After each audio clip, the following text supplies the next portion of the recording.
नमस्कार दोस्तों, 27 अक्टूबर को यूएन में जॉर्डन द्वारा एक प्रस्ताव पेश किया गया जिसका मकसद था कि गाजा में हमास और इजरायल के बीच तत्काल युद्ध विराम हो।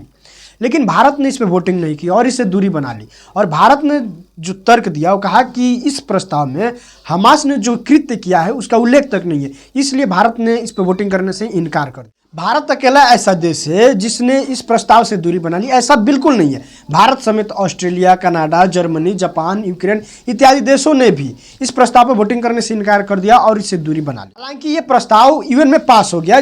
इसके पक्ष में 120 वोट पड़े और विपक्ष में 14 वोट पड़े, जिसमें अमेरिका, इजरायल सहित और देश है।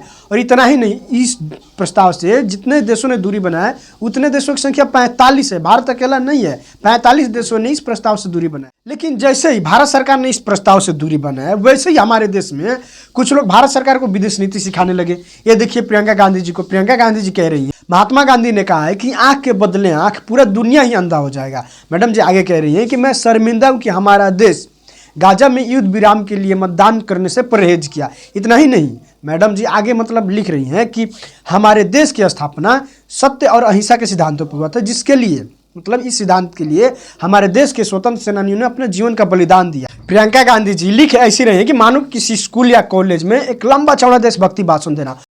बात तो सही है।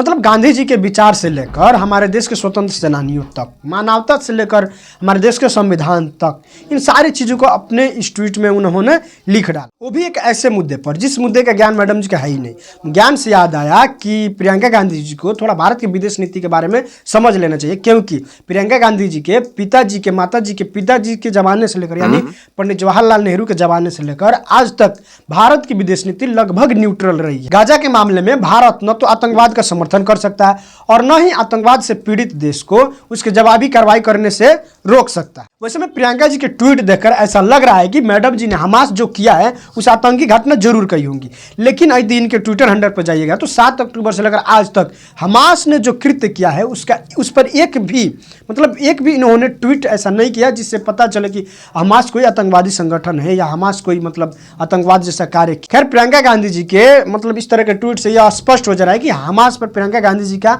विचार क्या है। इतना ही नहीं, 1984 में जब सिखों का कत्लेआम किया जा रहा था उस पर भी इन लोगों का विचार, और जब कश्मीरों पंडितों पे मतलब किस तरह का जुल्म ढाया गया उस पर इन सारे विचार देश के सामने है कि इन लोगों का इस मुद्दे पर क्या विचार रहा।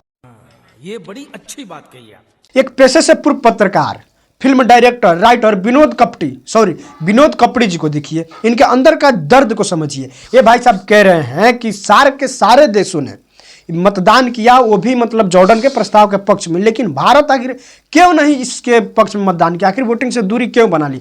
इनके अंदर को पीड़ा को समझना। कपड़ी जी अपने खूबसूरत हाथों से लिख रहे हैं कि भारतीय उपमहाद्वीप में मतलब इस आदमी यानी नरेंद्र मोदी ने कहीं मुंह दिखाने लायक छोड़ा ही नहीं है।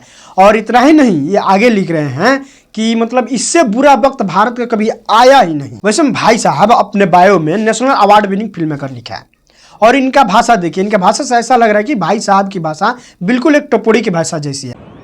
रोने धोने के लिए बहुत समय होता है, करते रहिए। भारत सरकार का एक फैसला, वो भी विदेश नीति का, जो इनके राय से मैच नहीं खाता है, इनके राय से बिल्कुल उलट है। तो भाई साहब के किस क्षेत्र से कौन सा धुआं निकल रहा है वो स्पष्ट इनके लिखावट में झलक रहा है। अब बात रह गया कि मुंह दिखाने का।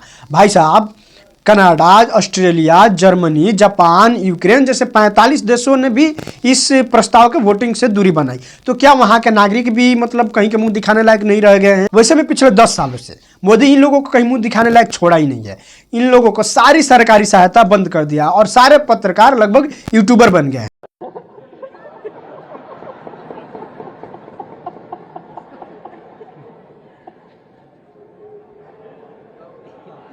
खैर, केवल हमारे देश के ये ऐसी विडंबना हो सकता है कि 140 करोड़ जनता द्वारा चुने हुए एक पीएम और अपने जिंदगी का 50% समय विदेश नीति में गुजारने वाले एक विदेश मंत्री को कपड़ी जैसे लोग ट्वीट करके विदेश नीति पर ज्ञान देते हैं और इस तरह का ट्वीट करते हैं। हाँ, ट्वीट से याद आया कि इस तरह का ट्वीट अगर आपको कहीं भी देखने को मिले तो समझ जाएगा कि वो व्यक्ति फ्री का नशा करके ट्वीट किया है।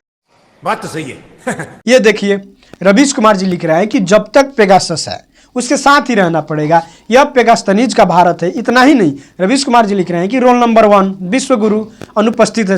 कौन है ये लोग, कहां से आते हैं ये?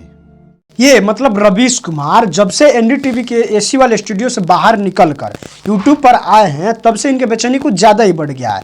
और सरकार का फैसला कोई भी हो उसका विरोध करके तो अपना उपस्थिति दर्ज कराना ही है, वरना आप लोग को पता ही है कि कौन लोग बुरा मान। वैसे में इस पृथ्वी पर पेगासस नाम के कोई नदी भी नहीं है जो कि आप हिंडनबर्ग की तरह उसे ढूंढने जाएंगे। वैसे में रवीश कुमार जी कोई बात नहीं है, आप एक तालाब ही खुदवा लीजिए और उसका ही नाम पेगासस रख लीजिए और उसी पर एक वीडियो बना डालिए। खैर कुछ लोग ऐसे होते हैं जो अपने मोहल्ले में अपनी उपस्थिति दर्ज कराने के लिए गला फाड़ कर जोर जोर से चिल्लाते रहते हैं। खत्म, bye bye, tata, good bye.